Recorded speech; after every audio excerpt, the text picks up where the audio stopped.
Bonjour et bienvenue dans cette vidéo. Alors vidéo que je voulais faire de visu, hein. On est bien d'accord, parce que j'essaye de vous en faire le plus possible, mais à la réflexion, je me suis dit, je suis pas sûre que quand ils vont me voir m'agiter comme ça, sans véritablement visualiser ce dont je parle, surtout pour ceux qui ne connaissent pas ou connaîtraient pas toutes celles dont je vais parler, c'est quand même beaucoup plus adapté de vous montrer le titre, en tous les cas le premier tome, j'ai essayé de vous choper le premier tome, et de vous montrer bien à l'écran le nom, etc. pour que vous ayez le temps de noter, alors sachant que c'est pas quelque chose qui va durer 3 plombes, j'espère, parce que, en gros, j'en ai déjà parlé sur la chaîne, j'en ai parlé sur mes blogs, j'en ai parlé sur les podcasts.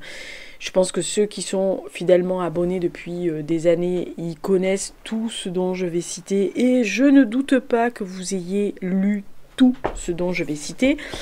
Mais il n'y a pas très longtemps, on m'a demandé quelles étaient mes sagas chéries, des choses que j'aimais lire. Alors attention, je vais vous le dire tout de suite, je ne vais pas citer les vieilleries que j'ai déjà lues à l'adolescence. Alors on ne parle pas de Dumas, de Druon, de tous ces gens-là, voilà, ni Jean Allion, etc., parce que c'est des choses que j'ai déjà lues, qui dépassent largement 2 décennies, voire 3, carrément 4 quelquefois. Vu mon âge, oui, 4. Pour certaines, Dumas c'est 4, hein, on est bien d'accord. Ok, ça c'est fait, la vieillesse arrive. Donc je me suis dit, si je me lance dans toutes les sagas que j'ai lues, qui m'ont plu, que j'ai aimé, etc., on part pour 4h30. Autant faire un live sur la question. Donc, non, et ne criez pas dans les commentaires, « Ah, tu fais plus de live, tu nous manques !» J'en ai fait un il n'y a pas longtemps, donc vous inquiétez pas, on va en refaire. Et je me suis dit, je vais parler des récentes. Là aussi, je peux vous assurer que j'aurais pu en rajouter beaucoup plus que ça. Je pense notamment à la saga des chroniques du monde hors de ma copine Lorenza. Vraiment que j'ai adoré. Elle sait que son personnage Akilam est un de mes préférés.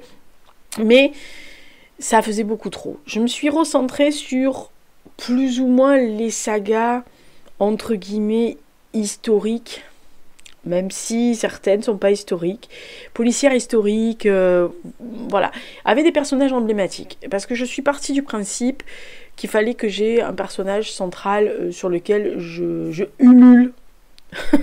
Si. Je ulule dès que j'arrive dans la saga. On est bien d'accord sur la question. Alors, vous allez avoir à l'écran toutes les premières de couverture, enfin les premiers tomes, comme ça au moins vous pouvez noter si ça vous intéresse. Je vais parler à peu près de quoi ça parle, pourquoi j'ai aimé ou pas, et puis vous allez comprendre très vite qu'il y a des personnages qui ont beaucoup compté dans ma vie, hein, on est bien d'accord. Je renvoie à la vidéo complètement stupide et voire humiliante que j'avais faite il y a quelques temps. Ça a bien 4-5 ans, mais je vais essayer de vous la mettre dans le petit i qui va apparaître, ou en tous les cas en bas, sur la liste des personnages dont je suis tombée amoureuse. Voilà, ou que j'aurais pu tomber amoureuse. Voilà, je pense que tout le monde, et arrêtez de dire que non parce que c'est faux, vous avez tous lu dans votre vie un livre où vous vous êtes dit « Ah ouais, quand même ». Ou c'est quand même un peu ma cam, lui ou elle. Vous voyez ce que je veux dire? Voilà. Alors, on va commencer tout de suite par le premier qui m'est venu à l'esprit quand j'ai parlé de saga. Le poisson mouillé. Alors voilà, il est à l'écran, poisson mouillé, poisson mouillé. J'ai fait chier tout le monde depuis presque 10 ou 10 ans. Je fais chier tout le monde avec le poisson mouillé. Alors, j'ai connu, ça s'appelle en vérité les enquêtes de Geronhardt. Inutile de vous dire que le personnage est à tomber, véritablement. Donc, de Volker Kutscher. Alors, je dois, honnêtement, remercier mes amis, parce que je dis souvent mes potes, mais c'est des amis. On se connaît depuis, 82 ça commence à compter, mes amis. France Éditeur, qui sont donc allemands, et qui sont très férus de romans policiers, et notamment d'auteurs de la nouvelle génération allemande. Et un jour, en discutant, quand le premier tome est sorti, donc qui s'appelle Poisson mouillé pour nous, que vous avez à l'écran, alors là c'est un vieux Enfin, c'est la première version que j'ai trouvée qui est sortie en France. Maintenant, il y a une édition en poche, voilà, qui est sortie, donc ça vous coûtera moins cher si vous voulez les acheter. Il n'y en a que 3 hein, qui sont sortis en France. Que ça soit dans l'édition brochée ou en poche, il n'y en a que 3. Moi, j'en ai lu 5 parce que j'en ai lu 2 en anglais l'année dernière avec eux. Et en anglais, il en est sorti 7. Voilà, sur 10, ça commence à... Voilà, donc on espère que ça va continuer, parce que moi, l'allemand, ça passe pas, donc voilà. Et il m'avait, dès le début, dit que c'était génial. Premièrement, parce que c'était pile dans ma partie historique, c'est-à-dire l'année 28... Enfin, le premier tome, c'est entre l'année 28 et 29, donc en Allemagne, à Berlin principalement. On est en présence d'un inspecteur de police, d'un commissaire de police, qui, on l'apprend et on va pas vous dire pourquoi, a été muté à la police criminelle, à la Kripo à Berlin. Et c'est un mec droit dans ses bottes, mais qui a beaucoup de traumatismes liés à la Première Guerre mondiale, puisqu'il était dans les tranchées. Et il va se retrouver dans ce Berlin où quand il arrive, c'est vraiment les années folles, le jazz, les clubs, la liberté, etc. Avec toujours ce petit, enfin avec ce petit warning qui arrive de la montée d'un certain parti qui, pour le début dans le poisson mouillé, n'est pas c'est déjà agité du bocal en gros. Voilà, il y a les SA qui font des coups de force, qui impressionnent les gens, ça gueule un peu, on le trouve très excité, le tonton Adolphe, on les prend pas au sérieux, enfin on les prend au sérieux mais sans être vraiment au sérieux, mais c'est vraiment des enquêtes criminelles, vraiment très bien foutu, toujours avec une grosse partie de vie personnelle. Il a, alors contrairement, si vous avez suivi la série sur Canal+, Babylone Berlin, puisque c'est issu de Volker Kutscher, les rapports entre Charlotte Ritte et Geronhardt ne sont pas du tout les mêmes dans la série, puisqu'en fait il faut arriver à la saison 4, à la fin de la saison 4, pour avoir vraiment la relation qu'ils ont dès le poisson mouillé. C'est une très jolie romance, on va dire, très jolie relation, sachant qu'en plus, Charlotte est typique de ces années folles à Berlin et de ces femmes de cette époque, c'est-à-dire très libérée. Ça fume, ça boit, ça baise, c'est assez libéré, il n'y avait pas de problème. Donc franchement, c'est une très très jolie saga, et en plus, tous les tomes, c'est par an, c'est-à-dire qu'il a décidé, Volker Kutscher, de faire 28-38, c'est ce qui est dans le dernier tome, dans le tome 10, et à chaque fois, évidemment, en plus de l'histoire policière et de l'enquête et des ramifications, parce que chacun dans la société a ses ramifications, par exemple, l'entrée, enfin, si vous avez lu la scène d'entrée de Goldstein, vous allez comprendre tout de suite la montée du nazisme et de ce qui va arriver. C'est extrêmement bien documenté historiquement, et vous savez que je suis chiante sur cette période, donc vous êtes au courant. C'est bien écrit. Moi, mes potes en allemand m'ont dit franchement, punaise, c'est vraiment très très bien écrit. En anglais, c'est très bien traduit. En français, pareil. Honnêtement, c'est une très bonne saga. Si vous aimez les polars, si vous aimez les polars historiques surtout, si vous aimez en plus, ou que vous ne connaissez pas trop bien la montée du nazisme et après l'arrivée des nazis au pouvoir, honnêtement, c'est pas un livre d'histoire, hein, attention, mais ça va vous apprendre quand même quelque chose. Moi, je me souviens avoir été très heureuse de voir qu'il évoque les séances de cinéma ou les conférences notamment de Thomas Mann, où les SA viennent foutre le bordel, lancer des rats dans le public pour faire fuir les souris et des rats, et pour faire fuir l'auditeur et tout, discréditer le conférencier qui était contre le régime, enfin en tout cas avant qu'ils atteignent le pouvoir, il est déjà contre ces gens-là. Donc c'est vraiment très très bien foutu, vous allez apprendre des trucs, et en plus, alors le personnage de Geronhardt, on en parle? Non, on n'en parle pas. Oh mon Dieu. Ce type et l'archétype du mec qui me ferait tomber mes raides dingues. Mais vraiment, voilà, donc vous avez compris. Deuxième saga, à l'écran. Deuxième saga, c'est une saga qui est vraiment... qui est une saga que j'ai découvert par hasard. Parce que vous, peut-être, je sais pas, mais peut-être que vous savez mon appétence. Bah, alors déjà pour l'histoire, je pense que tout le monde est au courant maintenant. Mais sur l'histoire de la Russie, que ça soit la Russie impériale ou que ça soit l'URSS, un peu moins maintenant. Mais, enfin, en tous les cas, l'histoire se déroule sous mes yeux, donc en gros, j'ai pas besoin de savoir, mais je suis très Russie impériale et très URSS, et surtout très URSS. Et oui, je sais, j'ai des marottes un peu débiles, hein, voilà, 1917-1953, c'est un peu ma came aussi. Donc, quand on m'a parlé de cette série, c'est un copain aux États-Unis dont la femme est une de mes meilleures amies et qui me dit, en fait, j'étais en vacances chez eux, on parlait, puis il me dit, oh tiens, j'ai lu un truc, c'est génial, tout ça, attends, je vais te le chercher. Donc, super. Et il me dit, en fait, l'auteur a un autre nom. Moi, je ne connaissais pas son autre plume, mais j'avais lu des livres de lui sous son autre plume. Donc je lui dis, ah bon? Il me dit, c'est Paul Watkins. Et je lui dis, ah bon, c'est lui! Et donc il me dit, oui, ben voilà, en fait, il écrit sur pseudonyme, principalement, machin. Et alors, il écrit sous son nom de Paul Watkins, notamment Éclair de nuit, si je me souviens. Je crois que c'est celui qui... Non, c'est pas celui-là qui m'a... Si, c'est celui-là qui m'a prêté.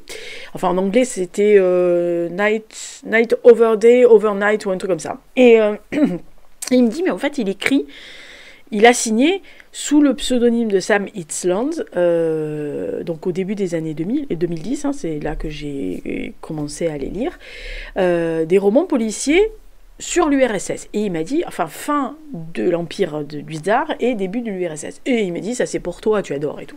Et donc ça s'appelle, en fait, la série s'appelle L'inspecteur Pekala. Donc P2KALA. Et il y a exactement 7 romans, en vérité. Le 7e n'a pas été encore traduit en France. Alors ça, c'est encore c'est encore une aberration française. Hein. C'est-à-dire que les gens lancent des sagas, en publicisent. Le 7e, ils ne le traduisent pas. Donc le 7e s'appelle Berlin Red. Donc évidemment, je vais le lire en anglais parce que je veux finir cette saga. Et alors, l'inspecteur Pekala, c'est véritablement un type absolument incroyable, parce que c'est à la base un Finlandais, enfin en tous les cas qui est né en Finlande, puisque je rappelle que la Finlande était, après avoir été longtemps suédoise, a été sous la Russie impériale, enfin une possession de la Russie impériale avant 1917 et donc son indépendance. Et ce type est l'inspecteur principal, l'œil, en vérité, l'œil d'émeraude, comme il l'appelle, du tsar, c'est-à-dire de Nicolas II. C'est son inspecteur en chef principal, son bras armé, son agent secret, son 007 personnel.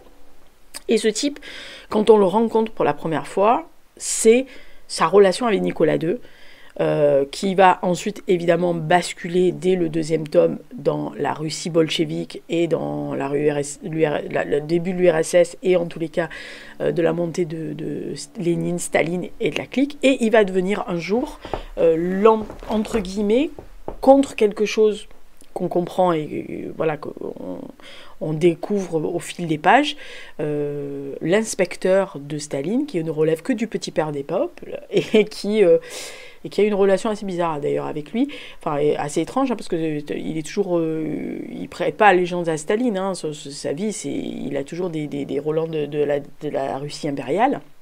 Pekala, mais c'est un personnage pareil, c'est un personnage génial, son compagnon de route, son adjoint est top aussi. Vraiment, c'est une saga super, si vous voulez savoir des trucs sur la Russie impériale. Alors évidemment, je rappelle, c'est des personnages. C'est des personnages fictifs, hein, même Geronhardt, donc ne prenez pas pour argent comptant tout ce qui est dit, par exemple dans les relations qu'il a avec le tsar.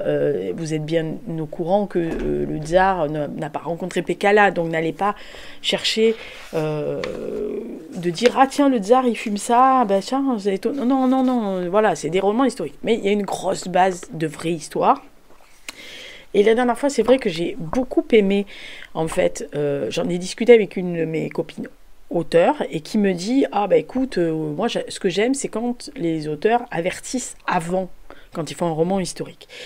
Et c'est vrai que j'apprécie quand un auteur de roman historique dit dès le début, avant même que vous commenciez l'histoire, que en fait c'est une œuvre d'imagination et que ça peut pas être considéré comme une source d'information infaillible sur l'histoire et que en gros il laisse les lecteurs aller chercher dans la liste bibliographique qui se trouve au fin du livre, et d'où le fait que quand moi j'écris des romans historiques, je mets une bibliographie derrière aussi, parce que j'estime que le lecteur est assez intelligent pour aller chercher. Et là, Pécala, c'est pareil. Mais vraiment, si vous aimez les rebondissements, la Russie, ça vous passionne un peu de ce côté des arcanes, de la révolution bolchevique, du début de cette agitation entre les blancs et les rouges, allez-y, Inspecteur Pécala, Sam Itzland. Troisième, oui, vous allez vous dire à la mienne, troisième, non, je l'ai mis dans l'ordre d'arriver dans ma tronche. Si. La saga de Niklas Nat Ojdag, donc vous l'avez forcément, je vous la mets à l'écran, je vous mets bien sûr 1793, oui, si quand même, jusqu'à 1795, donc 14 et 15. Comment vous expliquer l'effet que m'a fait cette saga? Alors j'ai eu la chance à l'époque, je recevais encore quelques SP de Sonatine, ce qui n'est plus du tout le cas maintenant, et en fait je l'avais reçu en avant-première, parce qu'en fait il était sorti en 2017, 1793 si je me souviens bien. Et je l'ai reçu un mois ou un mois et demi avant. Et je peux vous assurer que dès les premières pages, je suis tombée mais red dingue de cette histoire, de cet écrivain soviétique, suédois, donc Niklas Nat Ojdag, parce que ça a été, j'ai trouvé ça mais absolument génial. L'intrigue. On est dans la Suède, donc de la fin du XVIIIe, qui est impactée par la Révolution française. C'est quand même... alors, j'ai lu beaucoup à l'époque de retours en disant « Ah, c'est glauque, c'est sale, Stockholm est pourri, ça sent mauvais. » Attendez, vous attendiez à quoi à la fin du XVIIIe ? Enfin, on était encore dans des endroits où pas tout le monde avait des lieux d'aisance et l'eau courante n'existait pas. Donc, calmez-vous, on s'allumait encore aux bougies, quoi. Enfin, il y a des gens, je me demande ce qu'ils savent. Bon, et j'ai trouvé ça, alors déjà l'ambiance, et moi j'ai eu la chance, c'est vrai, d'avoir une de mes amies qui est suédoise, d'origine finlandaise, mais qui est suédoise, et pendant des années, avant Internet, on s'envoyait des lettres et on se racontait l'histoire, parce qu'elle adore l'histoire, et elle adore l'histoire de la France, et moi j'étais très intriguée par l'histoire de la Finlande et de la Suède, et des pays nordiques en général, notamment du Danemark qu'elle connaissait aussi bien, et en fait on s'échangeait, voilà, généralement dans nos lettres, il y avait toujours 2-3 feuillets où elle me demandait de lui expliquer mieux ce qu'elle avait entendu à l'école, parce qu'on parlait aussi, voilà, et sur la période suédoise, cette période-là, on parlait de la Révolution française. Effectivement, c'était survolé pour eux, mais elle voulait des détails. Et moi, je lui ai dit, mais raconte-moi ces années-là. Et effectivement, quand j'ai commencé le roman, j'ai trouvé ça formidablement bien documenté. Ça retranscrivait tout ce qu'elle m'avait plus ou moins dit de ce qui était dans leur livre d'histoire. Et l'histoire.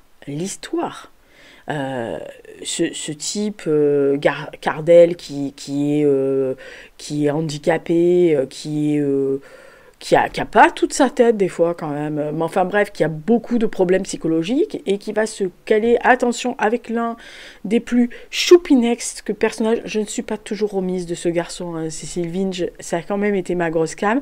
Alors moi j'en suis retombée red dingue, hein, de Cécile Vinge, mais toujours encore, hein, c'est impressionnant quand même. Hein, quand vous avez des personnages comme ça qui restent des années dans vos têtes, vous vous dites, il y a un truc.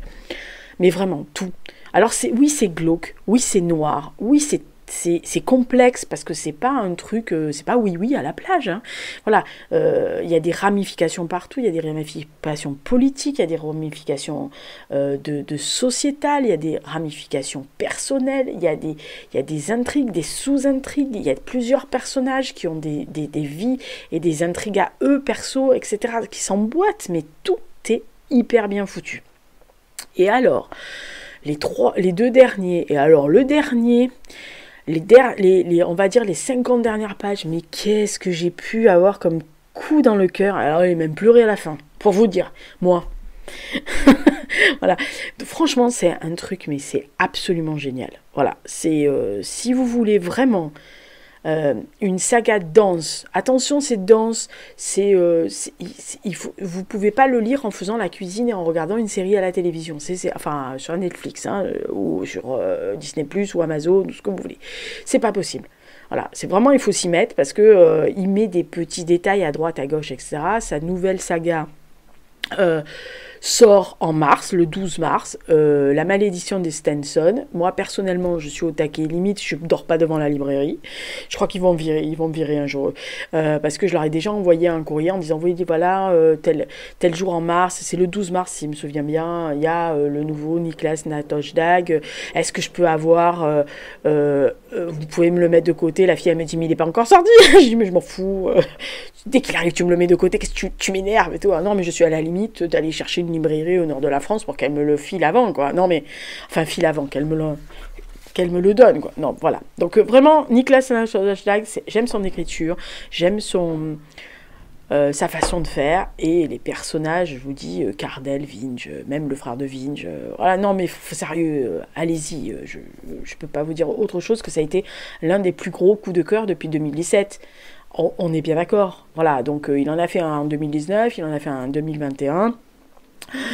Enfin, vous voyez ce que je veux dire. Ils sont sortis en décalé, évidemment, mais je crois que c'est en 2018 que je l'ai lu, il me semble. Mais enfin, bon, bref. Et franchement, c'est topissime. Voilà, on attendait tous les 2 ans qu'ils nous les sortent, hein, donc on était au taquet à chaque fois. Voilà. Autre saga, et alors là, inutile de vous dire... que j'en connais qui vont couiner comme des gorées, parce que j'en connais d'autres qui, comme moi, sont folles du personnage. C'est les aventures de Diane Richard de Tony Cavano. Donc vous voyez à l'écran La Promesse, qui est son premier opus. Alors, complètement différent. Là, c'est vraiment du contemporain. On est en Australie. Ah si, on est en Australie avec Diane Richard. Alors, autant vous dire que alors lui... c'est où il veut quand il veut, hein, ça c'est... Ah bah là, moi je ferais pas la fine gueule, hein, ah bah non. Non, bah alors lui, non, alors lui c'est comme Cécile Vinge, c'est où il veut quand il veut. C'est l'archétype de ce que vous pouvez imaginer comme... ça aussi, j'ai la chance, finesse, vous allez vous dire, je connais des gens de partout, celle-là, par ma faute. Ah, voilà, quand vous avez été à l'université ou que vous avez été dans des échanges avec des différents pays, bah, vous avez des potes un peu de partout, et en l'occurrence, Linda, qui est une de mes amies vraiment, que ma mère considérait comme sa fille adoptive. Alors, pour vous dire au niveau d'amitié que Linda est, un peu comme les autres d'ailleurs, Sari, Cathy, toute la clique, enfin bon bref, mes amis étrangers, mes proches. Lina pareil, un jour elle me dit oh tiens il y a un nouveau, alors elle lit pas trop ce genre de truc, mais elle me dit oh tiens il y a un livre qui sort, machin, c'est traduit en français. Alors je regarde, non, c'est pas traduit. Elle me dit, ah bah écoute, mon mec l'a lu, ça lui a plu. Puis en plus, c'est vraiment très très australien. Je dis, ah chic et tout. Donc quand j'ai vu sortir La Promesse, j'avais, à l'époque, je rappelle, je pouvais me permettre de demander à Sonatine sans qu'il m'envoie que chier comme une merde des SP. Alors, j'étais pas très SP, mais j'aimais bien... Voilà, c'était des trucs quand j'avais le nez fin. J'ai le nez fin quand même quelquefois. Par exemple, comme pour Niklas Nattosdag, quand j'ai lu les 2 lignes de résumé, parce qu'il n'y avait pas plus, je savais que c'était bon. Voilà. Et Tony Cavano, comme Linda m'en avait parlé, je savais que ça allait me plaire. Et donc j'ai reçu le premier. Et alors là, comment vous expliquer tomber de la chaise Ah bah si, tomber de la chaise. Non, c'était pas sonatine. Enfin, je sais plus. Et bon, à l'époque où, plus ou moins, les rares fois où je demandais un SP, on me disait oui, mais maintenant je ne demande même plus, puisque de toute façon, les gens vous répondent pas si vous avez pas 10 000 abonnés et que vous faites pas 15 000 stories sur Instagram. Bonjour le business. Je suis tombée folle dingue, aussi pareil, mais de l'histoire et de l'ambiance, alors Australie bien sûr, mais de Darian Richards, qui est un ancien flic qui s'est mis au repos. Alors on sait pourquoi à un moment donné, on s'est expliqué plusieurs fois, c'est expliqué en plusieurs morceaux. Il s'est retiré, il vit dans une petite cabane, tranquillou, bilou, il fait du surf, il collectionne les filles, enfin pas trop, mais voilà. C'est l'archétype de l'Australien, beau, grand, enfin vous voyez le truc blond, enfin le surfeur quoi, voilà, voilà. Et on vient le chercher ponctuellement pour des enquêtes. Alors évidemment il ne devrait pas mettre son nez dans certains trucs, mais il le fait, hein, on s'en fout. Et il y va, et vraiment les enquêtes sont bien foutues. Et c'est sur la société australienne actuelle, contemporaine. C'est toujours très alambiqué. C'est tout ce qui est très bien chez les autres, mais sans le côté historique, parce que forcément, c'est pas ça. Mais alors, franchement, demandez aux gens qui ont lu les trois Tony Cavanaugh, enfin les trois premiers de cette truc de Darian Richards, elles vont vous dire la même chose. C'est polarement, enfin côté polar c'est bien foutu, il y a des scènes un peu glauquissimes de temps en temps, mais enfin pas glauquissimes, un peu sombres, voilà, c'est un personnage très ambigu, très complexe, mais qui même si quand il fait des choses que vous vous dites ah non, non, ça, non, tu peux pas faire ça, tu dis ah mais il vous dit tu viens manger à la maison, tu fais ouais j'arrive. Voilà. Non mais vous dites c'est un très mauvais rapport ça, c'est donc voilà, donc mais c'est très très très bon, et franchement Tony Cavanaugh. Autre saga, et alors là, thank you, Dame Chantal. Ah bah si. Et d'autres personnes d'ailleurs, mais voilà, parce que c'est la saga de Gregor Reinhardt, donc de Luke McCallin. Donc le premier, c'est L'Homme de Berlin, que vous voyez à l'écran. Franchement, c'est... Comment vous êtes? Alors oui, alors on commence la saga, on est en 43 à Sarajevo, partie de l'histoire de la Seconde Guerre mondiale particulièrement intéressante et que j'aime bien aussi. Alors pareil hein, que pour par exemple Norek que j'ai lu, il y a beaucoup de gens qui ne savent pas ce qui s'est passé dans les Balkans, à l'instar de ce qui s'est passé en Finlande en 40, voilà, ou en Norvège. Voilà. Et qui se disent spécialistes de la Seconde Guerre mondiale, ça m'a toujours beaucoup amusé. Bon bref, et on est en 43 et on découvre ce type, donc qui est un membre des troupes nazies, et qui va suivre sur 3 livres sa remontée vers Berlin en fait, plus ou moins. Et alors avec pareil, des enquêtes policières, mais des enquêtes policières militaires quelquefois, tout ça au milieu du conflit des Seconde Guerre mondiale, des exactions de l'armée allemande, des SS, de la SIPO-SD, de toute la clique qui va avec, donc entre les militaires qui fomentent à droite à gauche, ceux qui veulent pas, ceux qui rechignent, ceux qui font beaucoup plus que ce que l'on a demandé, qui font du zèle, etc. On a ce personnage de Gregor Reinhardt qui est alors cabossé, vraiment, qui vraiment s'en est pris plein la tronche, mais qui est droit dans ses bottes, malgré le fait qu'on lui donne des ordres qu'il ne veut pas faire, mais voilà. Et on le suit dans ses pérégrinations, à droite, à gauche, sur ses enquêtes. Voilà, quand il y a des gens qui sont morts, il enquête, parce que forcément c'est des soldats allemands, en tous les cas, même des gradés allemands, donc il faut faire une... Voilà. Et il y a toute cette côté historique qui est bien foutu par Luke McCallin, avec un personnage emblématique, qui est très mystérieux. Et j'ai lu donc dernièrement Conspiration, qui est un préquel, qui est donc le préquel de Gregor Reinhardt, qu'on le retrouve en 1918 dans les tranchées. Et là, et je vous le dis tout de suite, ne commencez pas par celui-là, commencez à lire déjà les 3 premiers, puis vous revenez sur le préquel, parce que si vous commencez par le préquel, c'est vraiment vous gâcher le plaisir de découvrir le Gregor Reinhardt adulte à 40 ans, 45 ans. Franchement, ça serait dommage. Et quand on lit, donc en fait, le préquel et comment il en est arrivé à être celui que nous, on connaît en 43 à Sarajevo. Franchement, c'est un bonheur. Voilà, c'est bien foutu. Alors, vraiment, historiquement, il n'y a pas de problème. L'écriture est facile. Il y a des sous-intrigues alambiquées à mourir, mais c'est tellement bien foutu que vous avez un plaisir à dérouler la pelote pour savoir où il va vous amener, parce que quelquefois vous vous dites ah il va là, et puis paf, bifurque, merde, putain j'avais pas vu ça. Voilà, mais vraiment c'est très très bien fait. Et je vous dis, si vous aimez les policiers, si vous aimez les policiers un peu militaires, un peu guerre, que vous aimez un personnage qui est droit dans ses bottes mais qui est très mystérieux et qui quelquefois peut surprendre le lecteur par ses décisions un peu à la limite du suicide direct, hein, enfin il devance une balle lui, bon, très souvent, et qui veulent après un jour en 4e livre lire ce qui lui est arrivé à la fin de 1918 dans les tranchées allemandes, et pourquoi on le retrouve comme ça à Sarajevo. Franchement, allez-y. Voilà, c'est vraiment un très très très très bon saga historique encore, et saga historique côté allemand. Vraiment, c'est très très bien fait. Alors, contrairement aux autres qui sont vraiment comme Volker Kutscher, etc. J'aurais pu citer les aventures de Oppenheimer, du commissaire Oppenheimer, de Harald Gilbert. Vraiment, j'aurais pu le citer parce que c'est très très bien fait, Oppenheimer. Pareil, mais c'est plus fin de la guerre à Berlin et les années qui ont suivi.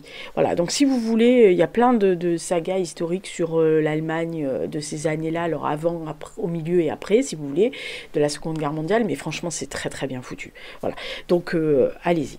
Autre saga qui m'a été largement vantée par ma copine Audrey, donc merci Audrey à toi, c'est la saga de Harry McCoy de Alan Parks. Alors l'année dernière, elle m'avait parlé de ce Janvier Noir qu'elle avait lu, elle, précédemment, et elle m'a dit « Ah, écoute, c'est vachement bien, tu devrais le lire. En plus, Glasgow, années 70, musique, etc. » Elle m'a dit « En plus, c'est un policier, le type est cabossé, mais il est top. » Alors, elle n'avait pas besoin de m'en dire plus pour que je fonce, on est bien d'accord. Et donc, j'ai enquillé, donc j'en suis à 5, puisque j'ai lu Joli mois de mai en février, et je l'ai eu en poche, hein, j'ai entendu qu'il sorte en poche pour foncer dessus. Ah bah oui, moi, vous savez. Et franchement, c'est très bien foutu.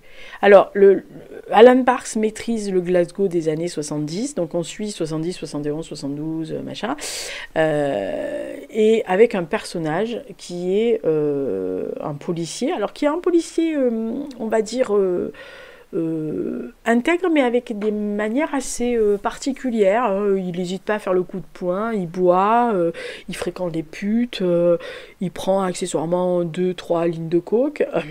Voilà. Mais les années 70 commençaient pas à gueuler comme des putois. Il a été élevé dans des foyers, donc en fait son meilleur pote, qu'il a toujours défendu depuis leurs jeunes années, est devenu un espèce de petit malfrat qui va monter en grade pour devenir un peu le parrain du coin. Il n'a pas des rapports très très sains avec les femmes des fois. Bon, après on comprend pourquoi. Il a perdu un enfant, il s'est séparé de la femme avec qui il était. C'est pas toujours très bien tuilé dans son cerveau, ce qui le pousse à faire des choses un peu inconsidérées, à être un peu borderline, mais par contre c'est un bon flic. Voilà, c'est un bon flic, il forme un de ses camarades, enfin un petit jeune, Wati, etc., qui alors lui aussi au début il est un peu naïf, mais enfin il va vite s'en prendre plein la gueule, donc il va vite comprendre.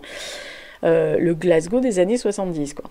Voilà, sombre, brumeux, envahi par la fumée, par les parrains de la drogue, ça a commencé, l'IRA derrière qui commence à fomenter leur truc. Voilà, c'est vraiment l'ambiance des années 70. Alors ça parle de musique, hein, de cinéma, l'allure aussi, parce que les vêtements ne sont pas les mêmes, etc. Franchement, c'est excellent, c'est excellent. Vraiment.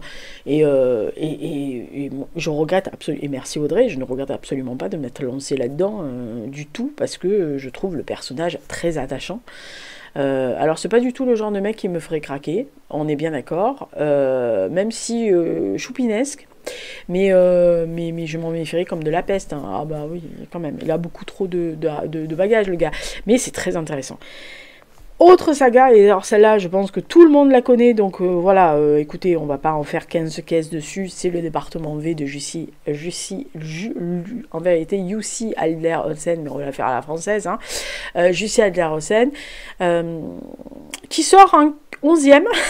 Alors il nous avait dit que non, il finissait, machin, il arrêtait au 10, et en fait il s'est adjoint à deux écrivaines danoises, pour faire le Q11, donc en vérité le V11, hein, parce que en français, alors j'ai pas compris, ça c'est encore un truc, peut-être que c'est connoté Q en français, voilà. En fait, c'est le département Q, et je pense que il a eu raison, c'est Albin Michel, je crois, qui a le truc, parce que département Q, je suis pas sûre que ça aurait très bien marché en France, donc ils ont mis département V, voilà.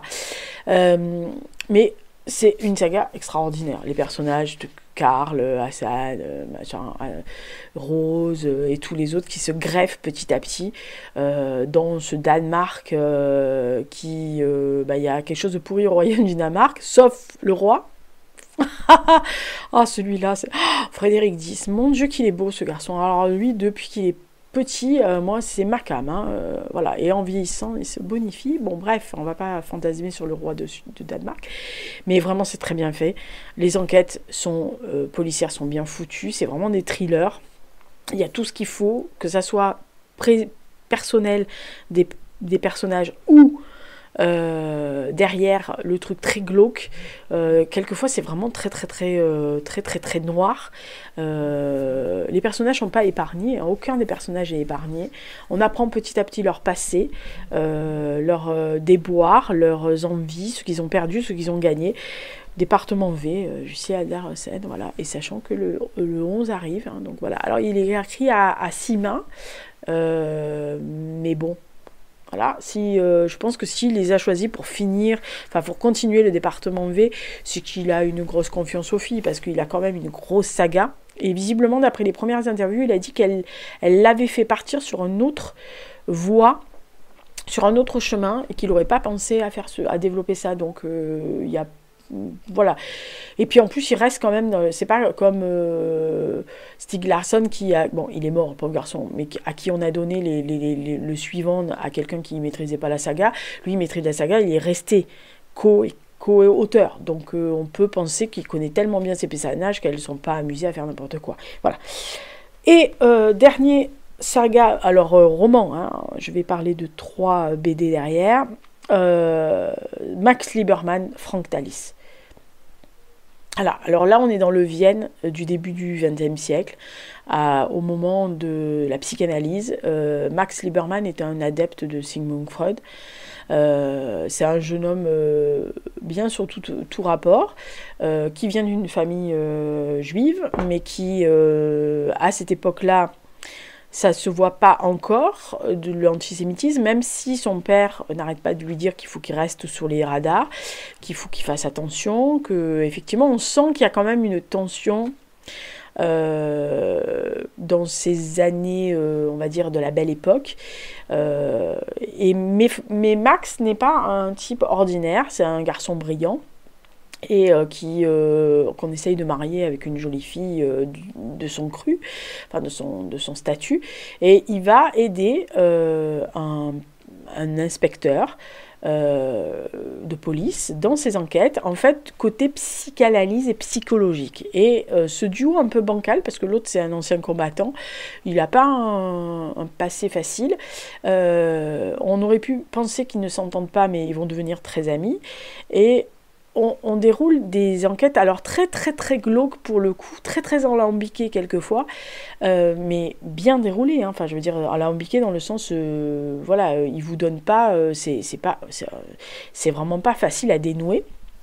Euh, mais il apporte ce côté de la belle époque à Vienne, de cette belle société, des bals, des machins. Et les enquêtes se déroulent très souvent dans des quartiers très ouvriers, dans des bas-fonds de Vienne ou autres. Et franchement, c'est un très beau personnage. Un personnage qui au début est très naïf, est très cocon. Je pense qu'il a été, enfin, on comprend qu'il a été élevé un peu dans un cocon, Max, et il est un peu, oui, il est un peu naïf, il est un peu, alors il est paradoxal parce que c'est un mec, c'est un garçon très intelligent, qui est très fin, qui comprend très très vite comment marchent les autres, qui arrive à comprendre des détails, par des mots, il dresse un portrait tout de suite très très adéquat. Mais alors par contre, il voit pas plus loin que le bout de son nez, notamment avec les filles. Hein. Alors là, il est con, mais vraiment. Mais il est drôle. Voilà, parce qu'il a ce côté un peu naïf qui tombe du nid de temps en temps, et l'autre il le regarde en disant mais qu'est-ce qu'il sort l'autre, ah mais il est con. Voilà, mais c'est très très très bien. Alors il y a de l'humour, il y a beaucoup d'histoires aussi, il y a beaucoup de policiers, il y a beaucoup de psychanalyse, en tous les cas de rapports, etc. Donc quelquefois c'est un peu bizarre. Alors si vous voulez pas vous jeter là-dedans parce que vous vous dites ah le Vienne des années 1900 des poussières, ah, je suis pas sûre que ça me plaise, il y a là une série qui a été adaptée sur France 3, donc sûrement sur le replay vous allez la trouver, qui s'appelle Max Liebermann tout simplement, et honnêtement vous pouvez y aller parce que moi qui ai lu les bouquins, enfin pas tous mais j'en ai lu donc 4 maintenant, c'est adapté à chaque fois d'un bouquin. Et dans la série, donc la saison, c'est hyper méga bien interprété. Et alors ils ont trouvé les acteurs qui vont avec les rôles. Hein. Alors là, vas-y. Hein. Ah, le Max Liebermann est exactement comme je le voyais à peu près. Hein. Donc c'est vraiment très très bien. Donc si vous voulez avoir une autre partie d'histoire, plutôt dans la belle époque de Vienne, etc., et la naissance de cette psychanalyse où il y avait encore des médecins qui ne croyaient pas au traitement non violent avec les électrodes et les trépanations, allez-y parce que c'est vraiment très très bien. Et puis il y a le côté de la libération, ce mouvement suffragette qui s'était amorcé à la fin du 19e en Angleterre et qui gagne partout. Et vous voyez des femmes qui sont encore corsetées, qui pensent que d'ailleurs celles avec qui Max, on veut marier Max, et dans son rôle, c'est-à-dire c'est une jolie fleur bourgeoise qu'on a élevée pour être une femme, une mère, une épouse, enfin surtout une épouse et une mère, voilà, qui se conforme à ce qu'on lui dit, et Max va rencontrer le contraire de ce qui est, c'est-à-dire une femme libérée qui veut être scientifique, qui veut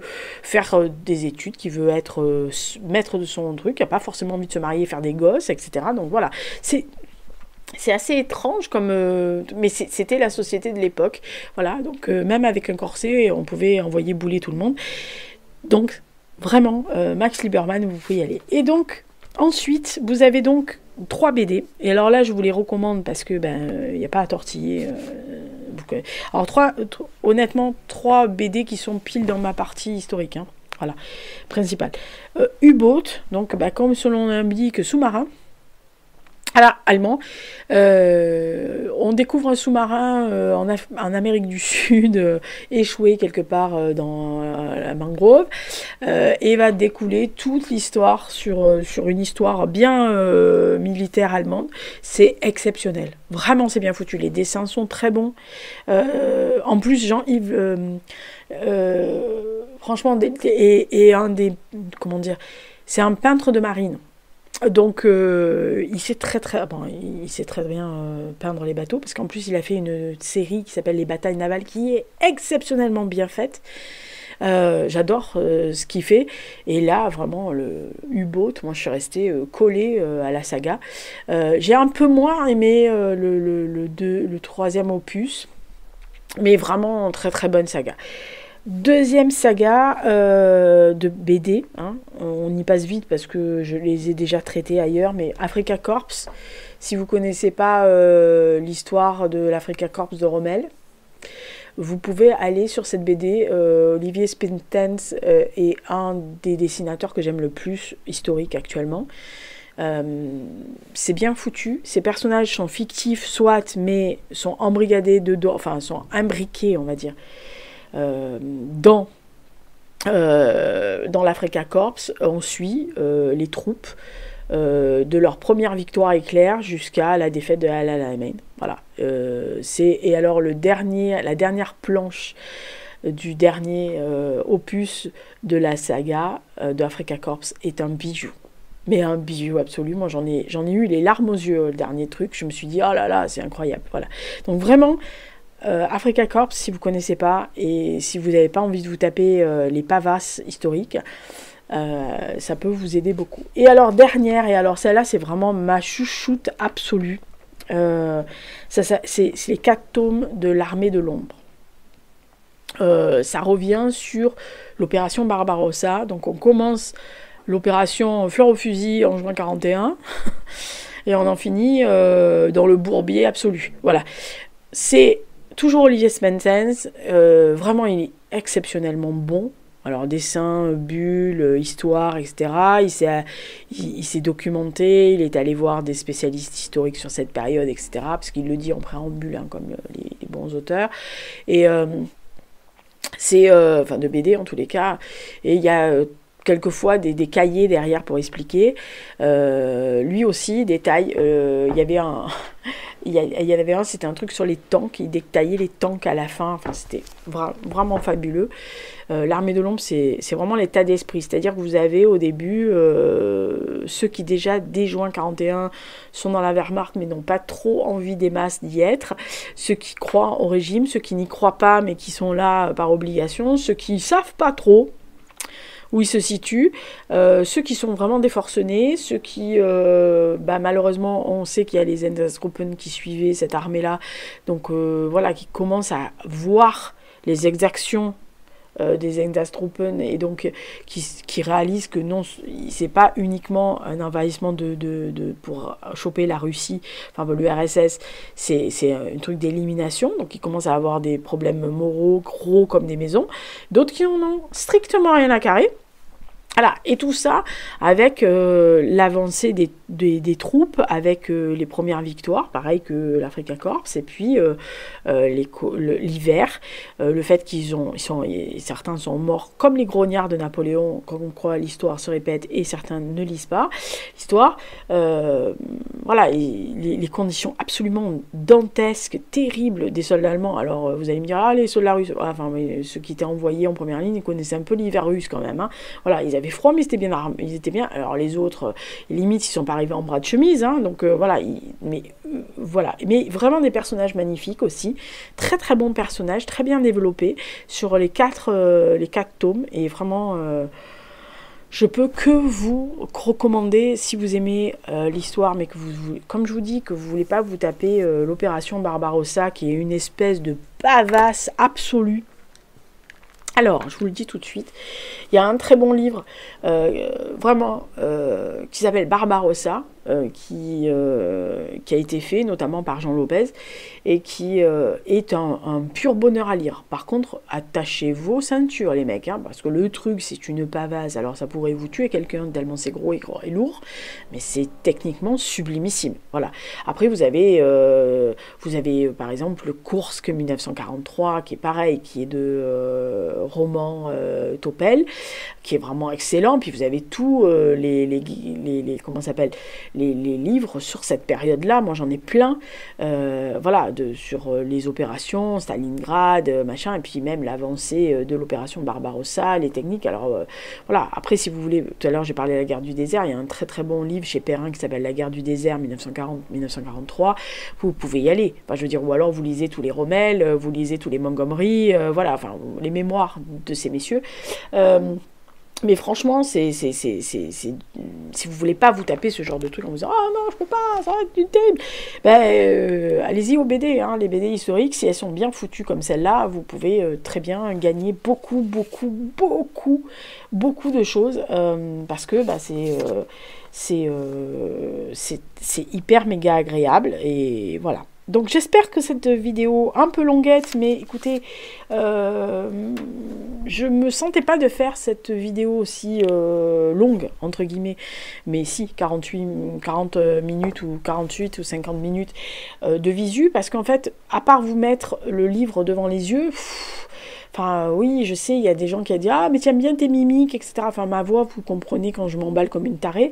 Et puis là, vous avez le temps de noter quand j'en parle, vous avez le temps de noter l'auteur, vous avez le temps de regarder la couverture, d'aller fouiller en même temps que vous m'écoutez, d'aller fouiller sur Internet si vraiment vous voulez les lire, mettre dans vos wishlists, donc d'aller sur un site ou sur le site de votre librairie indépendante et d'aller, je sais pas, aller repérer les bouquins, aller chercher pendant que je parlais les versions poche ou les versions d'occasion. Alors attention, sur Pekala, il y en a quelques-uns qu'on ne trouve plus.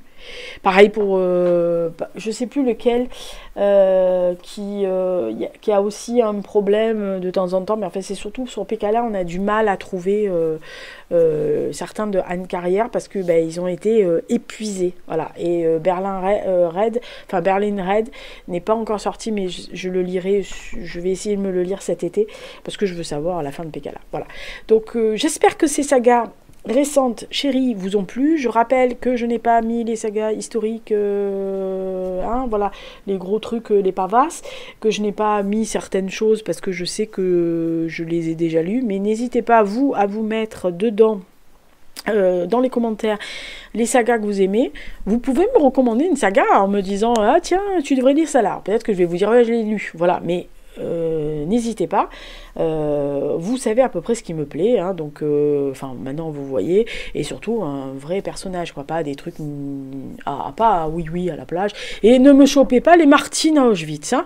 Alors non, ça va pas le faire. Voilà, alors je vous le dis tout de suite, non, j'en ai lu 2 et c'est terminé pour ma vie, hein, donc voilà, donc non, arrêtez avec ça. Donc en plus vous savez que je suis psychorigide sur cette période là, donc il n'y a pas de warning au début, les gens pensent que c'est la vérité historique alors que quand il y a des documentaires sur la personne dont elle parle, dont elle s'est inspirée, c'est pas tout à fait ce qui est. Et sinon, il y aurait le tampon mémorial de la Shoah, hein, sur le truc, ou fondation de Auschwitz. Donc, voilà.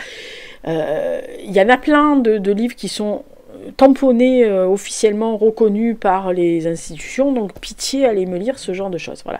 Mais je les ai pas lus. Après, je comprends, j'ai une de mes ex-collègues de travail qui les lit tous, qui adore, on en a parlé, mais c'est quelqu'un qui maîtrise la période, qui maîtrise les choses, etc., voilà, et qui ne prend pas pour argent comptant, donc qui ne sort pas des trucs absolument apocalyptiques en disant « Ah, c'est la plus belle histoire d'amour du monde ». Oh putain, ça je peux pas, hein. Voilà, donc surtout pas dans cet endroit-là, surtout quand on dit, alors je le redis encore une fois parce qu'il y a quelqu'un, il y a pas longtemps, qui m'a posé la question, qui m'a dit « Ah, j'aimerais bien les visiter, mais machin ». J'aurais dit « Mais c'est propre ». Non, mais c'est propre. Voilà, vous allez arriver sur un truc qui est fait pour des visites, pour du public. C'est pas les conditions de l'époque. Voilà, donc les gens sont toujours surpris en me disant « Ah oui, mais bon, bon, c'est pas facile. » Mais non, mais attends, chaton, il y en a qui faisaient moins 20, ils avaient rien du tout.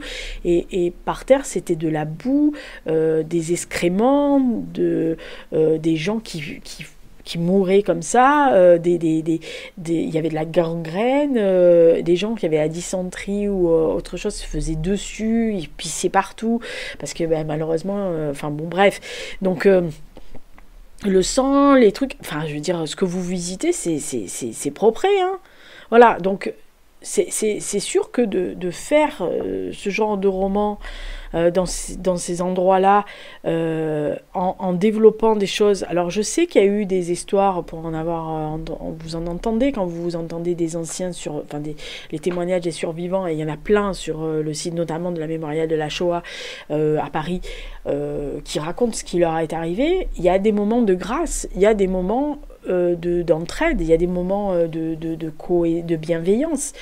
La plupart du temps, c'était de la grosse merde, hein. C'était l'inhumanité complète, c'était tout fait pour ça. Donc voilà, c'est quand même quelque chose qui me touche, parce que je trouve que c'est insulter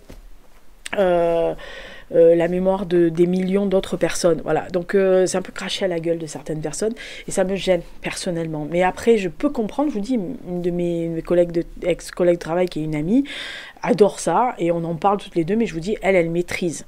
Voilà, elle sait que mettons, les 3/4 ou la moitié des trucs un peu trop romancés. Donc elle le lit, mais elle sait. Mais nous, quand on en parle, on se dit toujours c'est embêtant pour les gens qui ne savent pas et qui pensent que c'est la vérité historique pure. Voilà, c'est juste ça. Après, si vous aimez, tout le monde est libre de lire ce qu'il veut. On est bien d'accord sur la question. Voilà, parce que parmi ce que j'ai envoyé, vous allez me dire « Oh là là, mais moi j'aime pas ça, tu nous gonfles avec ton histoire allemande, etc. » Bah oui, vous aimez peut-être un autre type de saga. Il y a des sagas moyenâgeuses qui sont excellentes, que j'ai lues. Voilà, vous aimez peut-être Mireille Calmel, que moi je trouve trop légère sur Aliénor et beaucoup trop romancée, mais qui est bien foutue, voilà, mais je les ai lus. Donc, chacun est libre de lire ce qu'il veut, de lire les sagas qu'il veut, mais le seul truc c'est quand c'est historique, pitié, allez vous renseigner à côté. Voilà, même sur Calmel, hein, qui fait des très bonnes recherches, mais allez vous renseigner quand même.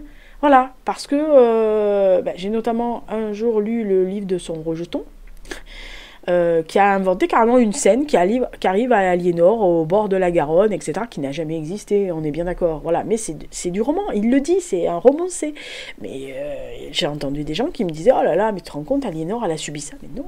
Mais non, c'est un roman. Voilà, donc pourtant, quand vous faites un roman historique, il y a des gens, les 3/4, font des très bonnes recherches, etc.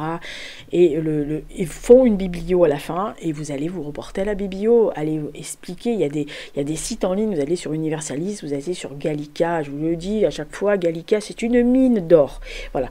Vous allez sur Universalis, vous allez sur les Larousse en ligne, les Robert en ligne, les vrais encyclopédies historiques, il y en a en ligne, et vous allez regarder. Ça ne vous empêchera jamais d'apprécier énormément un roman historique avec énormément de romance à l'intérieur, enfin romance quand je dis pas de l'amour, hein, je veux dire de fiction.